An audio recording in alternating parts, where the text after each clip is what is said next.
Capítulo 2. El oro que no existía. El dinero no tiene olor. Los secretos tampoco. Ambos se mueven en la oscuridad y llegan antes que sus dueños.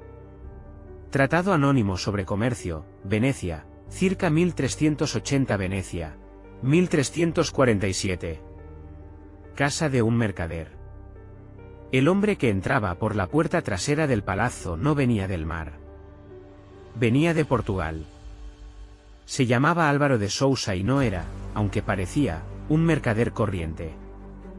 Sus ropas eran correctas para un comerciante de telas del Mediterráneo occidental. Sus manos eran las equivocadas. No tenían las callosidades del trabajo manual ni la suavidad del ocio aristocrático. Tenían la peculiar textura de los dedos que llevan toda la vida manipulando pergaminos, cuentas y tintas. Era un contador.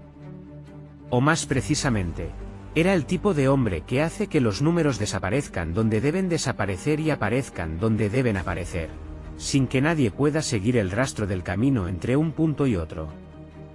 El mercader veneciano que lo esperaba en la sala interior se llamaba Lorenzo Dandolo, descendiente lateral de la gran familia que había gobernado la República. No era rico por herencia, sino por ser extremadamente útil a personas muy diversas que nunca se habían conocido entre sí pero que, sin saberlo, formaban una red. Una red que ya existía antes de que ninguno de los dos hombres en esa sala naciera. El flujo del norte ha sido interrumpido, dijo Álvaro sin sentarse. Lo sé, respondió Dandolo. La muerte de los 3 agentes de Aviñón. No fue coincidencia. La Iglesia investiga.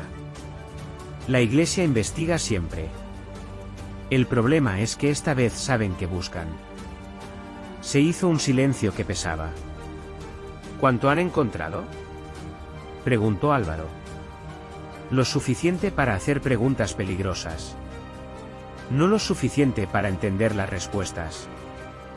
Lo que los dos hombres administraban, sin nunca nombrarlo directamente, era el sistema financiero más sofisticado que Europa había visto desde la caída de Roma. Sus orígenes estaban en el Temple. El sistema bancario templario había sido revolucionario en el siglo XII. Un peregrino podía depositar oro en Marsella y retirarlo en Acre mediante una carta de crédito. Los reyes europeos se endeudaban con el Temple sin que sus tesoros visibles menguaran. Había secreto en la banca muchísimo antes de que Suiza fuera una idea. Cuando el Temple cayó, Felipe IV de Francia creyó que también capturaba ese sistema. Los cofres que confiscaron eran reales. El oro que contenían, también. Pero los números, las rutas, los códigos y los nombres de los agentes habían desaparecido semanas antes de las detenciones del 13 de octubre de 1307. No porque alguien tuviera información privilegiada, aunque la había, sino porque el sistema templario tenía integrado un protocolo de emergencia, ante signos de crisis. El archivo financiero se fragmentaba y se distribuía. Ningún nodo individual contenía la imagen completa. Era, en términos modernos, una red descentralizada. Y Portugal era su nuevo servidor central. La Fundación de Santa María del Puerto financiaba expediciones cuyo destino real no figuraba en ningún diario oficial. La Casa de Crédito de los Hermanos de la Consolación de Lisboa transfería fondos a Venecia mediante un sistema de letras que tardaban 9 meses en completar el ciclo, haciendo imposible el rastreo en tiempo real. Las limosnas de la Cofradía de los Navegantes de Oporto tenían un segundo libro de cuentas escrito en ese cifrado compuesto que hoy llamamos el sistema de Tomar. Roma nunca controló el sistema completo. Ni siquiera lo vio. Necesitamos un nuevo sistema de comunicación, dijo Álvaro finalmente. Ya lo tenemos, respondió Dandolo. Ha llegado desde Lisboa hace 3 semanas. Los manuscritos del norte. Álvaro lo miró. ¿Los del maestre? Los del que vino después del maestre. El que planeaba lo que venía después de nosotros. Esa frase tardó 100 años en cobrar sentido completo.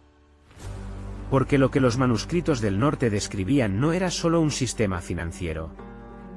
Era una orden. una orden que aún no existía, pero cuyo manual de operaciones ya estaba escrito. Estos son los que vendrán después. Los que gobiernan desde la fe. Los últimos soldados del Temple. Guardad este documento con vuestra vida. Destruidlo si la red corre peligro. Pero antes, memorizadlo. Ambos hombres quemaron el manuscrito esa noche. Antes, lo memorizaron, como se los pedía. Lo que no debía. Hay heridas que curan el cuerpo y abren el alma. Hay lecturas que hacen lo mismo. Ignacio de Loyola, Ejercicios Espirituales, Pamplona, 20 de mayo de 1521. Íñigo López de Loyola no comprendía aún que la bala de cañón que le había destrozado la pierna derecha en la brecha de la muralla de Pamplona era el primer paso de una conversión que no tendría nada que ver con Dios y todo que ver con el poder. Comprendió solo que le dolía de una manera que ninguna batalla le había enseñado. Y que los cirujanos, con sus sierras y sus cauterios, le habían dejado una pierna que ya no sería nunca la de un soldado. La gloria acababa donde empieza el hueso roto. Durante los meses de convalecencia en el castillo familiar de Loyola, el hidalgo vasco pidió novelas de caballería para distraer el dolor. Su familia solo tenía libros religiosos. Leyó la Vita Christi. Leyó hagiografías de santos. Y empezó a plantearse preguntas que no estaban en los libros. Lo que los biógrafos oficiales de Loyola no recogen, porque los documentos que lo evidencian están en fondos privados de la Biblioteca Nacional de Lisboa que fueron catalogados como correspondencia miscelánea del siglo XVI, es que el futuro fundador de la Compañía de Jesús tuvo, entre 1523 y 1534, una serie de encuentros con hombres vinculados a la Orden de Cristo portuguesa. El primer contacto documentado es en Barcelona, 1523. Un fraile portugués llamado en los documentos solo como el hermano N, visitó al convaleciente Loyola en su hospedaje y le entregó un paquete de documentos, de parte de sus amigos de más allá del Duero. Loyola no tenía amigos en Portugal. Pero el hermano N contaba con que él querría tenerlos cuando leyera lo que había dentro del paquete. Primero, en una carta de Loyola a Francisco Javier, escrita en 1543, hay una referencia oblicua a los antiguos que conocen los mares, que no encaja con ninguna interpretación estándar de la correspondencia jesuítica. Segundo, en los propios ejercicios espirituales, existe una sección sobre la obediencia como fortaleza, que usa la metáfora de navegar sin ver la costa. Ningún teólogo ha conectado nunca ese vocabulario con los manuscritos templarios portugueses, aunque la coincidencia terminológica es estadísticamente significativa. Tercero, en el archivo histórico portugués, hay un registro de pago de 1535 a un teólogo español de confianza, por servicios de consultoría intelectual a la Orden de Cristo. El nombre está tachado con una tinta posterior. La imagen multiespectral revela 3 sílabas bajo la tachadura. Esa imagen no está disponible en los fondos públicos del archivo. Está en proceso de restauración. Desde 2007. Lo que Ignacio de Loyola construyó entre 1534 y 1540 fue presentado al mundo como una respuesta a la Reforma protestante. Y lo era. Pero también era otra cosa. La Compañía de Jesús heredaba, en su estructura profunda, algo que ningún documento oficial reconoce: el diseño de los hijos del sigilo, ese proyecto descrito en los manuscritos portugueses 200 años antes.